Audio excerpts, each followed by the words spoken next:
The allegations surrounding figures like Diddy and TD Jakes are deeply disturbing and complex, involving accusations of sexual abuse, manipulation, and exploitation that stretch across personal, professional, and spiritual realms. As these lawsuits unfold, the narrative becomes even more tangled, with claims implicating powerful individuals and casting doubt on their actions and motives. They're not doing this good. Here we are. Grateful. Hang tight, sir. He was waiting to get the key to open the car. Okay. I'm grateful to y'all, all the people who prayed, all the people who texted, all the people who had prayer vigils, all the people who were concerned and sent love and sent notes. Just grateful. Thank you. Didn't have to turn out this way.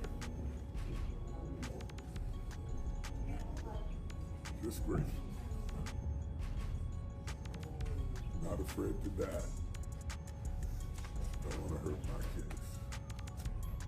The people who love me, the church who raised me, the world who called me, the God who sent me. Sometimes it just got. Below is a more detailed examination of the situation. At the center of the controversy is Dwayne Youngblood, a pastor who has come forward with shocking claims about TD Jakes. He alleges that Jakes attempted to sexually assault him when he was just 18 years old. According to Youngblood, this took place in a church setting, which made the abuse even more heinous. He asserts that Jakes tried to manipulate him into a position where he would have to comply with his advances. Youngblood says he had witnesses and phone records to support his story, which made his allegations particularly alarming. Home, he says, come on in, let's talk. You can't even imagine being 18, 19 years of age. This person is killing it, and they're saying to you, come on in, let's talk. And so I did. I went in. We sat down at a very long dining room table in a room that she had. And for 2 hours, it was unbelievable. Pouring of heart, crying, him talking about my father. We talking about these scenarios. And I inwardly just knew I had finally found someone who could get it. Someone who understood. I'm sitting at this table, and for the first time talking to any man, I got tears coming down my face because somebody gets me. Somebody understood what I was going through. Well, after sitting there and having this long discourse with him, I finally look at my watch and I'm like, oh my goodness, I got to go. I got to get this car back to my mother. She's going to kill me. So I said to Bishop, I got to get up. And I got up from the table. He got up from the table. He walked around toward the way I had to exit quicker than I got over there. And when I started to walk past him, he pulled me to himself, wrapped his arms around me and tried to kiss me.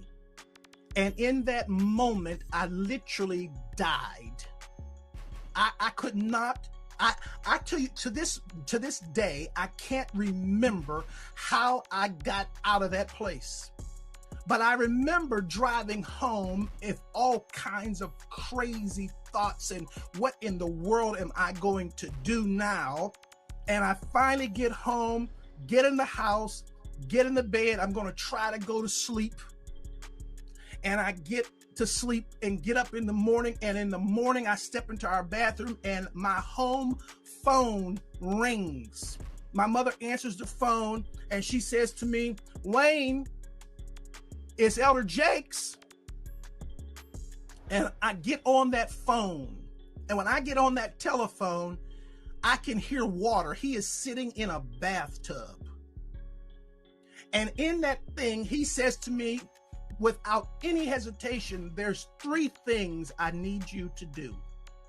The first one is, when I come to Pittsburgh, you're going to be the only person I sleep with. The second one is, you can't sleep with anybody else because I don't want to give my wife anything. And thirdly, I will take care of you the rest of your life.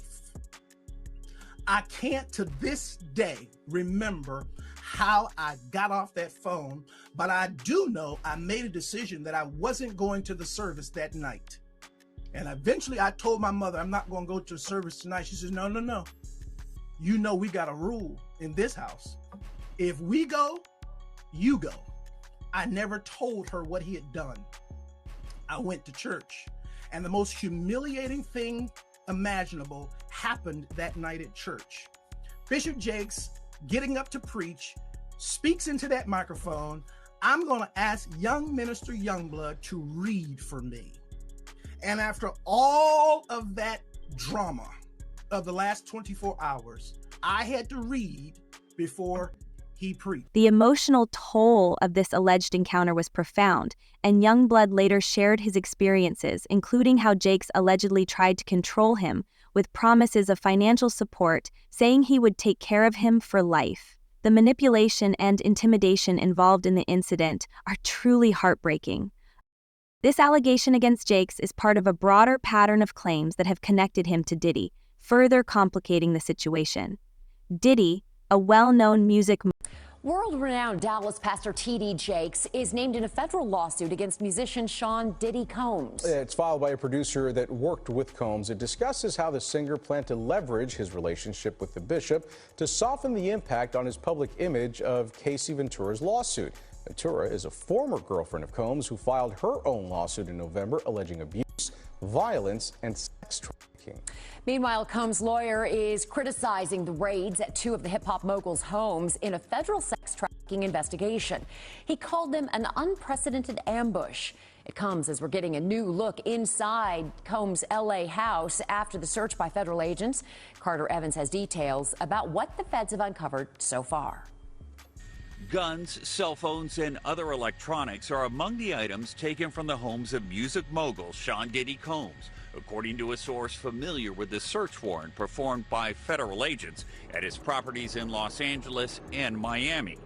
TMZ says this video shows the aftermath of the raid inside Combs' LA mansion. Drawers empty, documents scattered, and safes opened and searched. Hours after the raid started, Combs was seen walking around the Miami Opa-locka airport, according to TMZ, which also obtained this video. Later, at the same airport, authorities arrested Combs' associate, Brendan Paul, and charged him with drug possession. In a civil suit filed against Combs by former music producer Rodney Jones, Paul was accused of being a drug and gun mule who allegedly aided Combs in sex trafficking. Yesterday, Diddy's lawyer called the law enforcement action nothing more than a witch hunt based on meritless accusations made in civil lawsuits. Could this federal investigation have come out of these private lawsuits? Oh, absolutely. If it involves sex trafficking or drugs or weapons or other illegal behavior. Lori Levinson is a former federal prosecutor. They've decided this is worth a lot of resources across the country. So once they've done these searches, they have evidence to follow up on.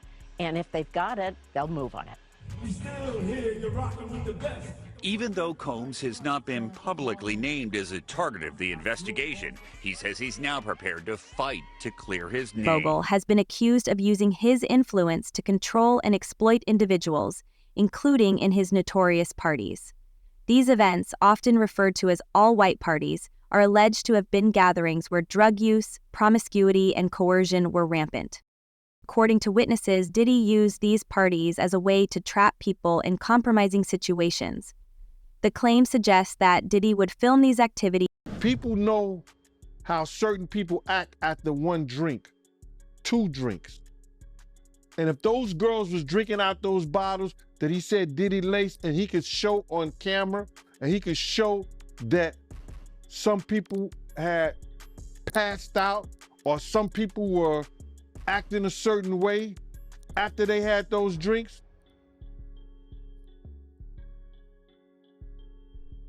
he won his case on that one. When you was around Diddy, was he doing drugs, like party drugs, like ecstasy and stuff like that? Diddy wasn't the dude he is today when I was around him. You understand? He had just started, when I was about to leave, he had just started with because he never smoked weed, he never smoked cigarettes, I never seen him do cocaine or none of that shit. You understand? He would have it for people to do it. You understand? It's certain certain of his girls liked to do it, and he would make sure it would be there. But he wasn't the one that did it. Diddy didn't start getting hooked on drugs until he got hooked on those painkillers. After he got hooked on those painkillers, he started drinking more, because he wouldn't even drink hard liquor. He was only drinking champagne, Don P or Cristal. He was not drinking hard liquor then. Yeah, that's real talk, man. And he also claims that, you know, Diddy, he was using TD Jakes to fix his image. You believe that? Well, we saw that to be true anyway. That's what he was trying to do all that time. That's why TD Jakes was there, to try to fix his image. Ain't no money like church He's money. capturing people in compromising positions and then use the footage to blackmail them into compliance or silence. These parties allegedly involved not just music industry figures, but also powerful individuals from various spheres, including religious leaders like TD Jakes. The claims against Diddy go even further, with accusations that he sought the help of TD Jakes to improve his public image and cover up his misdeeds. Diddy, according to these allegations, used Jakes' religious influence to clean up his public persona. Jakes, in return, reportedly received large... So I want to get right into it, man. How you feel about these rumors surrounding, you know, Diddy and TD Jakes? Man, what I think about it is this, you know, when I grew up in the church, the sinners was not supposed to have the same atmosphere with the saints. You have to be able to separate the two. So I'm looking at him as a saint going to a party that ain't nothing but sin, drinking, maybe fornication, man on man, woman on woman, he on she. But maybe he there to lay some hands on somebody. Maybe he there to save some souls. I know he got a contract with Revolt, so I'm just like, it's just real strange that he would be found at any kind of Diddy party or any kind of place with Diddy unless it's in a business atmosphere. So now what he's doing is he's making, man, he making the Christians look real bad right about now. And you've been to these parties, right? Oh yeah, I was there when he was doing the white parties in the Hamptons and the whole 9 yards. So I know what goes on at the parties. If, you know, they probably got a little bit more freakier, you know, as time went on, you know, because they got to the point whereas that they didn't even care. It used to be secretly, you know, where people used to go to, you know, separate rooms and different rooms, and they wasn't doing that out in the public, you know. So, but now they don't care. Men kissing men and all this other, that's just crazy. So why do you think he was going to these parties? I think that he's going to the Diddy parties, you know, bruh. If he's going, well, we know he's going to the Diddy parties, and I know that it's, I know what usually happens at the Diddy party, or what we told us happened at the Diddy parties. Maybe he need to see it for himself, man. Maybe he need to go there and really be involved in some things that could help save some individuals while they going to those parties. Or maybe he just going to, man, it's hard to even talk about. Why would you find a religious man, you know, when you know that the saints supposed to separate themselves from the sinners? And why would a religious man like himself be at a party which ain't nothing but sin that's going on, bro? Whether it's drinking, maybe fornicating, maybe, like I said, men on men, women on women. It's hard to put in perspective unless he's involving himself what is actually going on at the parties. It's hard, brother. Bruh, you know,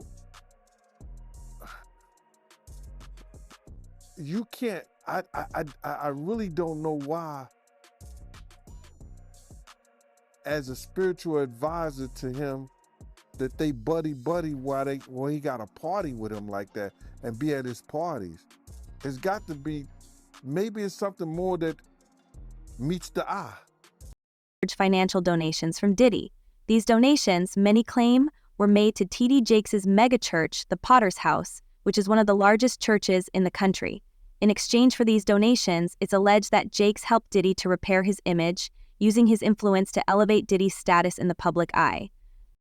This alleged connection between Jakes and Diddy appears to have deepened over time. Several sources close to the situation claim that they saw none of the people who are his celebrity friends is going to speak or say nothing until they're either contacted or they know what they really got.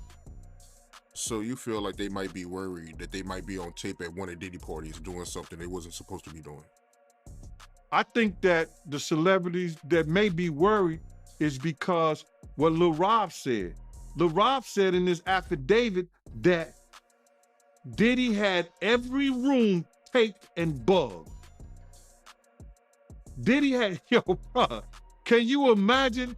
He had every room taped and bugged, and they found little bugs and little tape recorders. I mean, little those micro